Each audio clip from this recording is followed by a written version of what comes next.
Thank you, Anthony, and congratulations, Chairman and Senator. Today, we will be rounding out the meeting with a discussion on industry alignment, a message from Marc Kayden, and our Washington Update Live panel. So let's get started. AALU's mission is to promote and protect the life insurance community. AALU is leading the discussion in aligning the voices that currently represent today's marketplace. The next speaker will update us on the progress the industry has made on alignment.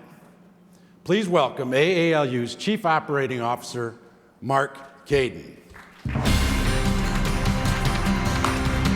Get him, Good morning. Oh, come on, it's the greatest day of the year. We get to go to the Hill. Good morning. Love it. I love it. One of my board members, Russell Vandevelde, gave me this book last year. It's called The Life of Excellence. The second chapter of this book describes a story about the first time Vince Lombardi met the Green Bay Packers. And when I read this passage for the first time, it really had a profound impact on me. This is what Lombardi said. He said, "Gentlemen, we are going to relentlessly pursue perfection, knowing full well we will not catch it, because nothing is perfect. But we are going to relentlessly chase it, because in the process, we will catch excellence." So Bart Starr, who's in the front row, said you could hear a pin drop. He said Lombardi came to within a foot of the front row, and he said, "I am not remotely interested in being good." Lombardi wasn't remotely interested in being good. Now, you do this every day. You relentlessly pursue perfect strategies that allow your clients to forge more secure financial futures. If you weren't relentless, you certainly wouldn't be here this morning, but you wouldn't even be in this industry. It would have eaten you up a long time ago. So last year, I stood on this stage and questioned whether your associations were relentlessly pursuing perfection on your behalf. We talked about changing our mindset, going from defense to offense, and how we needed to drive a more clear and consistent message so that we could have a better impact on public policy. And I'm here to tell you, over the last year, we've made tremendous progress. In a minute, I'm going to be joined by three leaders from throughout the industry that represent the breadth and depth of distribution in the carrier community to talk about how we're going to become better aligned. But first, I'd like to give you a few thoughts about how AALU is trying to achieve the vision that David laid out yesterday. You see, we're relentlessly pursuing perfection in how we run AALU as a business. Our culture needs to match your culture, and I'm really excited about the team we've assembled. You know, AALU has 3 departments, and we're filled with people every day who are driven to help you help your clients achieve financial security. In member services, you see people like Manaz Haq, right?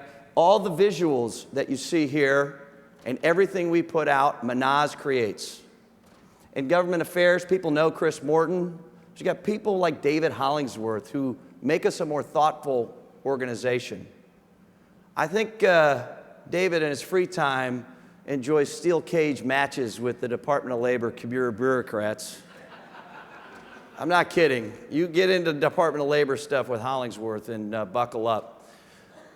So, and then we've got the partner development team. You know, we've added Susie Jacobs. I know Susie's been all over the place. I hope you get a chance to meet her. And Susie's a former publisher. She thinks differently, and she's really going to help us grow our partnerships.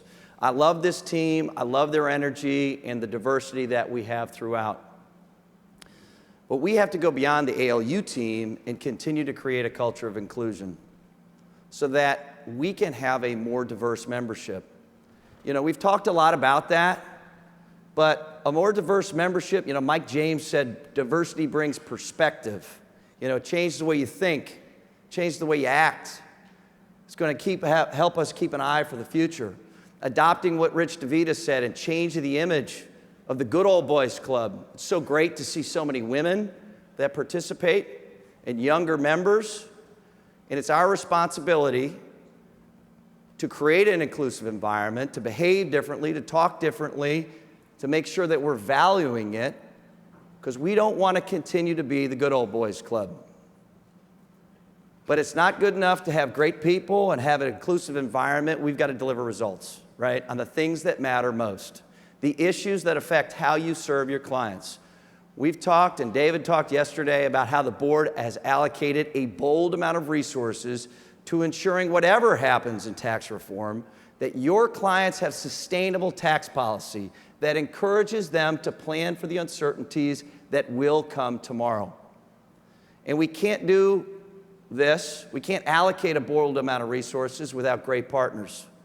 So in addition to all their other investments, you've got companies like M Financial and NFP that have really stepped up. They've been real leaders.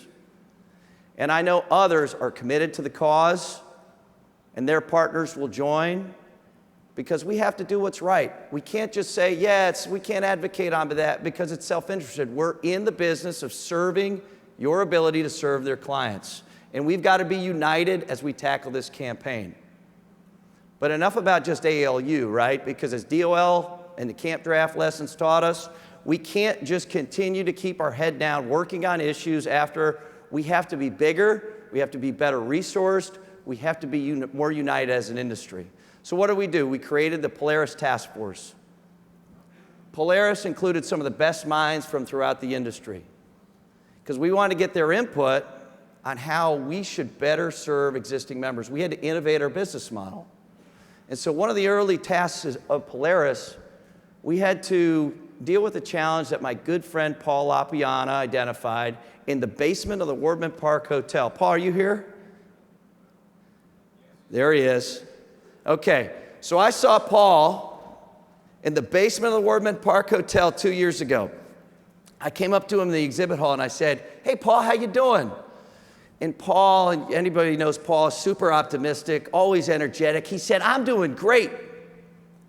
It's my 5th Sunday in a suit in the basement of a hotel. Now, I don't know, appreciate that laugh, Gib. I don't know about you, but the words 5th Sunday in a row in a suit in the basement of the hotel should never be preceded by the phrase, I'm doing great. Okay, but for Paul and so many others, right, he had to go to all these meetings, right, because that was his chase for perfection. But is having so many meetings truly perfect? We're just continuing to do what we've always done, right? Does our structure at so many meetings allow us to drive value to you, and in turn, to allow you to drive value to your clients? So we created the Alignment Working Group, right? Paul was the original chair. We're going to hear from Warren May in a minute. But we actually had our first meeting of the CEOs and the volunteer heads of AALU, NAIFA, NAILBA, GAMA, Life, the Society International Forum in Women in Financial Services on Wednesday after our annual meeting last year.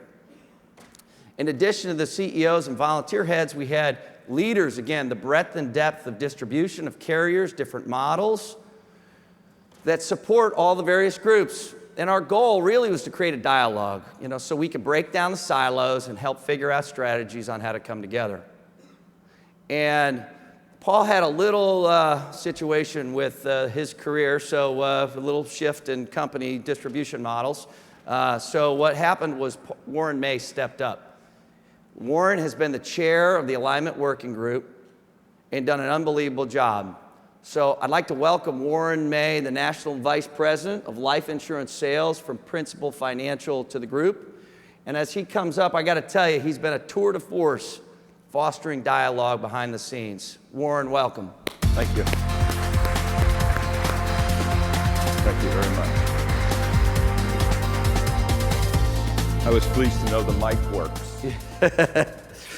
Just better keep it brief. Warren, give the audience your perspective on the kind of the environment you look out. You deal with distribution groups and obviously the life insurance carrier community you're active in. But what's the environment you're seeing as it relates to alignment? Well, if I can, first off, I appreciate the kind words about leading this opportunity. I applaud Paul, but it has been a team effort to make this happen, and what's been accomplished over the year we can talk about certainly in the next few minutes. But Nick Cecere and I have enjoyed the opportunity to gather these groups and hopefully have an effect on the game. So if you think about what the challenges are, I think David summed it up very well in his comments yesterday. We recognize we have threats, we recognize we have challenges, but we also recognize that we have some tremendous opportunities. And it's up to all of us as carriers, as advisors, as marketing organizations to go out and think about how we can best serve this industry and vote. So the number one thing, as I would see as an observation, is the consistency of our message. We've heard that a lot over the last few days. Today is when we need it most. When we think about the legislators and the regulators that are making all these decisions that affect our future and the future of our industry and the future of the next generation, there's just a lot of misconception. There's a lot of uncertainty. DOL taught us a very valuable lesson. Unfortunately, we ended up having to play more defense than offense.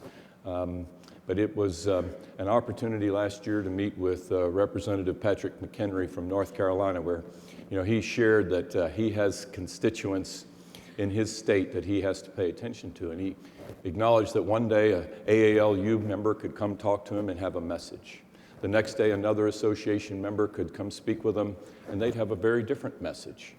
And what did that lead to? It led to confusion. It led to uncertainty, and frankly, it just led to inactivity around it all. So first and foremost, how we get to a point where we have a consistent, common, one message as it relates to the people we're going to go see today on the Hill and the people that we talk to in our own states, very important. I think the second observation that's come through, and again, this is an amalgamation of information gathered from all the folks that have sat around this table. So whether it's carriers, again, whether it's valued advisors, the leaders of the associations, whatever it might be, the economics of it all. Every single one of us in this room are getting tugged on the sleeve a little bit about making contributions, being financially supportive of all of this effort. And some people would argue today that number is approaching somewhere around $250 million a year that we're being asked to contribute. It's not the number. The question really is, are we getting our bang for the buck? Are we getting a value? If all of us are investing every single day in our practices, in our companies, and in our initiatives to be relevant and credible in the marketplace, are we really aligning in that value? Are we getting our money's worth? So I think those would be the two biggest observations that I would argue we're making progress on defining better. Well, it's that central question, are we getting the bang for our buck, that's so important that we all look at that. We look at the mirror, we look on how we can be more efficient, more valuable, more effective. So as you think about the alignment working group, Warren, what do you do about this, these kind of challenges, the environment? So what do you do about it? Well, it started, as you so well articulated, a year ago tomorrow, where we gathered everybody around the table and we said, it's time to check some parochial hats at the door. It isn't an attack on relevance. It isn't an attack on, the effect that anyone can have on the game. But it is a recognition that there's some real core competencies that exist with each one of those organizations. There are also some hobbies. There are also some part-time adventures, and I think those hobbies and part-time adventures have gotten us into a little bit of trouble, and it leads us to some of that inconsistency. So big boys and girls having adult conversations about how we can do more to preserve the integrity of our business, to really zero in on where we can have an impact and take on the task that is really important to drive the future of our business is extremely important. Bonnie Godsman, the CEO of GAMA, kind of led us down a path that I think we've all sunk our teeth into, thinking about how we can create the three primary functions that we've got to go attack, and we've affectionately called them swim lanes. If those three charges start with advocacy, political advocacy at the federal and state level, far and away number one, we've got to make sure that that message is heard loud and clear. If we then think about what it means to be educators and trainers and motivators, be it at the management level, be it at the advisor level, be it at the recruiting level, be it wherever it takes, leadership level, to make sure that we have a better rallied and educated and motivated troop. That's really important. And then the last thing that's all really important to us, how do we go out and promote this great industry that's been so wonderful to us? Selfishly, I'd say 43 years, I'm proud to have been a part of the life insurance business, and I plan to be a part of it for a long time to come. We've got to set that table for the next generation. A lot of the youth that sits in this room, how can we go out and do that? And how do we promote that? How do we create a better consumer awareness, a marketplace awareness of the value and integrity and the nobility of what we do every day? All right, so we're going to bring Jim Sorbo up here next, but last question, Warren. We're sitting here a year from now. We got the same group, hopefully more people in the audience. What has been accomplished with the alignment process between now and then? Well, we're going to hear about a couple of things here in a minute. I am proud of the group. I think the reception to doing this has been beyond expectation. I think it's taken some leadership. I think there's some that we've had to pull along. It is a process. We've had, I think, 4 face-to-face meetings through the last 12-month period of time. We've had a number of phone calls. And people have, again, agreed to participate and check some of their egos and parochial hats at the door to think about what's important. But if we think about what has to transpire, we've got to take the words to action. So if we're here this time next year, beyond some of the things that we know we're chipping away at right now, we've got to have meaningful change, and all of the things that we've been fighting for and talking about and gathering intelligence around have got to become real. They got to be tangible, and we got to be able to say that message on top of everything is a very consistent one voice.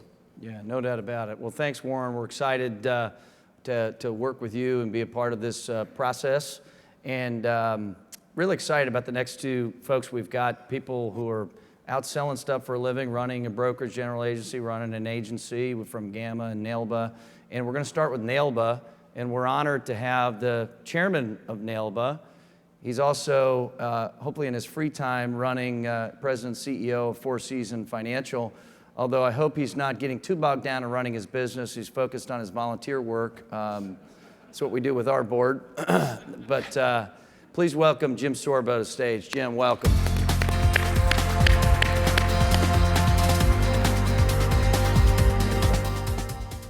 So Jim, some of our folks may not be familiar with NAILBA. Maybe you can kind of level set, start the baseline, kind of who is NAILBA and kind of what's your mission?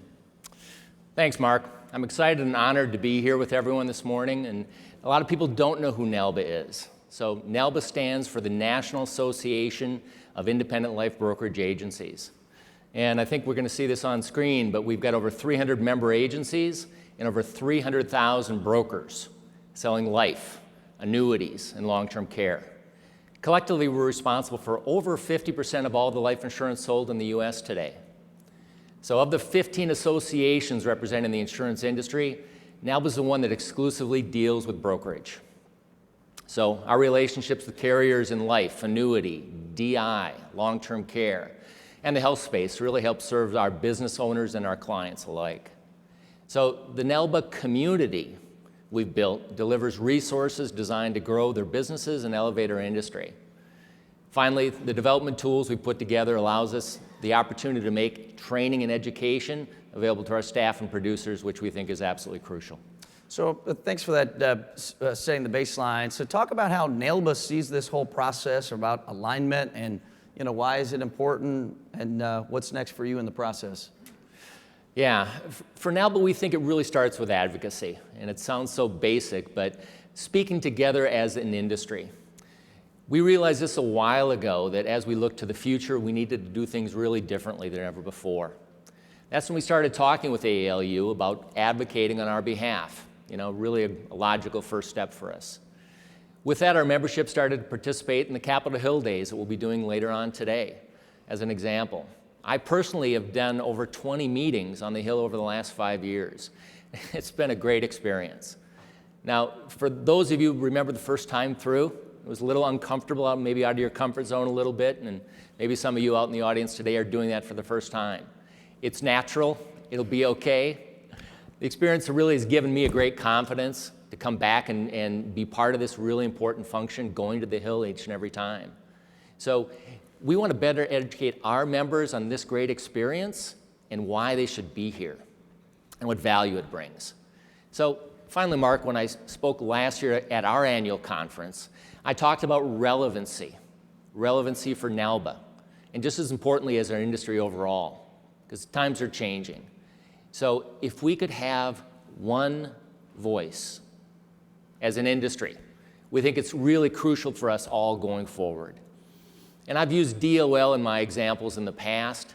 So instead of the 15 different unique messages that came from our associations to Capitol Hill, what would the result have been if we had one consistent message?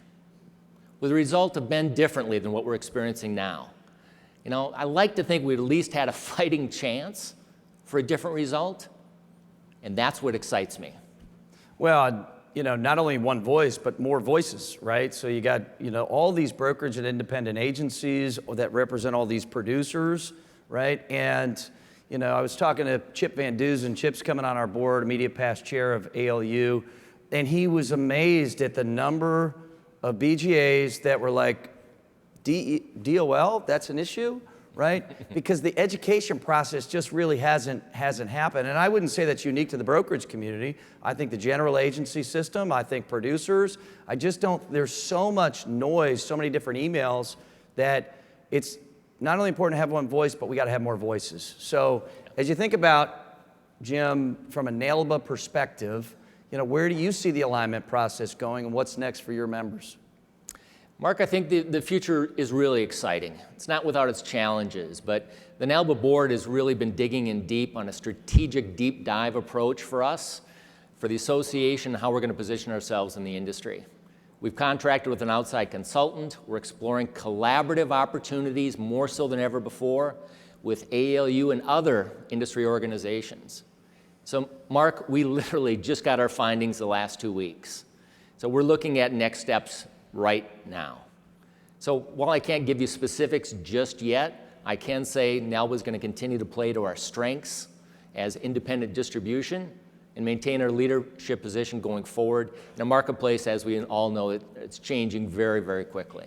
So I'm excited about where we're at. Well, we appreciate the partnership, and you know, again, we talk about diversity a lot. Diversity is also, you know, business model diversity, and so bringing the diverse set of voices from NAILBA into the process is so critical. I just don't think we can be effective without it. And so, but let's get our last panelist. We want to bring up Kelly Kidwell. Kelly's been an active AALU member. He's the CEO of Pacific Advisors, and he's also the secretary on the board of GAMA. And Kelly's been real outspoken on the need to consolidate our efforts and speak with one voice as well. So welcome, Kelly. Okay, Kelly. So for those folks, again, not familiar with GAMA, maybe you just give a perspective on who GAMA is. All right. So GAMA is the General Agents and Managers Association, and it is the vision or the mission statement is securing financial futures through excellence in leadership. And so we are solely dedicated to developing the next generation of leaders for the entire profession, right? So and all the managers and leaders that get developed through that system can count on a consistent peer-to-peer, from the field to the field type of leadership development. And our commitment to the members is providing world-class research-based education and training in what it means to be leaders. And GAMA boasts a neutral venue, allows everybody to come together in a way that doesn't care who the company is, but we share great education back and forth between great organizations. So it's a pretty inspiring process, and we've been successful over the years and continuing to grow, and very excited about this alignment. Well, we were delighted. I was with Bonnie Godsman, who wanted to be here today. Unfortunately, she had a situation with her family that required her attention, but I was really honored to be with Bonnie at the GAMA main stage, where we talked about the work together, right? And you know, GAMA doesn't do advocacy, but they're partnering with AALU, and so was really appreciative of the opportunity to be with Bonnie and her work on this process. I think it's fair to say we wouldn't be where we were without Bonnie Godsman, no question about Absolutely. it. Agree. So as we think about this, Kelly, from a GAMA perspective, why do you think alignment is critical? Well, I mean, take the DOL thing we just went through. It is an important time for all of us to be clear about advocacy first. I mean, this was probably the centermost issue that came up, and all of our members were asking us who's going to address this issue, and advocacy just hadn't been part of our regular curriculum, and it needs to be. So from our perspective, all of our managers need to be well trained in what it means to align with a great message like we get from AALU, and then to be able to train the next generation of advisors that are coming into the business. So it's critical to us to make sure that from the very beginning of their career and all through the training of our leadership and the people that they are going to bring into the business, that everybody's speaking with one voice. Well, and you think about, at the GAMA meeting, there were a couple thousand, 2,500 people, and there's so many opportunities to go and connect and bring in. And they're all managers that all represent agents. Yep. And it is a great opportunity to kind of bring the industry together and get more voices in the game. So Kelly, maybe you can give a perspective on what's next from GAMA as it relates to alignment. So we've been pretty excited about all the different groups in the Polaris project, bringing together resources and sharing across lines, and I think the earliest next steps for us are already starting. People are putting together curriculum to be able to start training managers, bringing in speakers from AALU, and putting together webcasts for training. It's just an education process for us, and we're pretty excited about it. Well, it's great stuff. We got a lot of work to do. We need to bring everybody together. When we hit the button, we need to have everybody that is rallying from distribution on behalf of all of the diversity of products and markets that we serve. So, Kelly, thanks for your leadership. Bonnie, thanks as well for yours. And Warren, before we wrap up and get our Washington Update panel up here to talk about the issues of the day, maybe you could just give us the last perspective on the alignment working group, and any closing thoughts? Sure. Well, first I'd say thanks to these guys and your organizations for the participation. You make it really easy to pursue down this path, which is not an easy path. So appreciate that, and the others that are out there that I know are out there that'll be participating with us tomorrow and have been all along. I want to thank David and Marc for their commitment to this too, and the leadership positions that AALU has taken to both support and embrace this without being overpowering in that exercise. We think about it again, threats, challenges, opportunities. I think you said it well earlier. It's offense versus defense. If we're looking at where we're going, we've got to get in front of the curve. We've got to get in front of taxation. We've got to get in front of the SEC. We've got to get in front of all the other challenges. And if the door opens that we can have any further impact on DOL as we advance the game forward, we learn so many lessons. We've got to play offense. And you know what? It's not just wed to a finite group of people that do that. It's everybody in this audience. It's everybody doing what you can do here this afternoon. It's what you can do when you go home, and it's more about your time than it is your money. And it's about how you can voice your choice, your opinions, exploit all those things as far as consistent message as you think about the training and education that are important to the future of your businesses, and we think about the promotion of the integrity and nobility of our business. So I think as we look at where we head tomorrow morning when we reconvene this group, when everybody breaks the huddle here and heads back home, all that we can do to be further communicators, knowing that we're committed. We wouldn't be sitting here if we weren't committed, but how we go exploit that to another level, I think is incumbent on all of us to make it happen, Marc. Amen. Well, listen, we were kind of talking beforehand, and, when somebody like me says we, a lot of times it's like we AALU or we NAILBA or we GAMA, and it really needs to be we, the distribution community, we, the life insurance community, and we've got to reframe our perspective on that. We're at a critical point. We all know it. This is a great crowd. But, as I think about the progress on getting to that collective we, the progress we've made with groups like GAMA and NAILBA, I'm really excited. As Warren said, it's not easy, right? It's so much easier to kind of rationalize we're really good and we just need to keep working harder. Let's just kind of put our head down and get our own siloed strategic plan. But we've got to find ways to come together, right? So as I look out in the future, there is no doubt in my mind this is absolutely going to happen. We have to find a way to bring the industry organizations together. It's going to require, as Warren said, and as both Kelly and Bonnie and Jack and Jim have done, we got to put our egos aside, right? It's not multiple organizations, it's one industry. So I'll leave you with a closing thought. In the book Good to Great by Jim Collins, Collins talks about how the enemy of great is actually good. So Jim put together a comprehensive analysis on why certain companies made the leap while others didn't, right? Collins didn't want to write another leadership book, but when he really got into it, he saw the number one criteria for companies to make the leap was having a level 5 leader. Level 5 leaders are people who have a unique blend of personal humility and professional will. Vince Lombardi was clearly a level 5 leader, right? The Packers made the leap from terrible to great as they chase perfection. In my mind, there's no question Kelly, Jim, Warren, they're level 5 leaders. They know the future has to change, but they approach this with such humility that it's really about collaboration and how we can come together. And as I think about the nobility of your business, the DNA that Chris Foster talked about that was so moving on Sunday night, so many great people here and so many great people that aren't here. We're gonna make this happen. We are going to make the leap. And we may never catch perfection, right? But we can achieve excellence. We've got to find ways to drive more value more efficiently.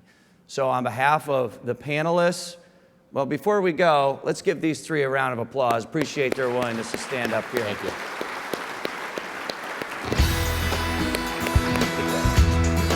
Have a great day on Capitol Hill, everybody. Thank you so much.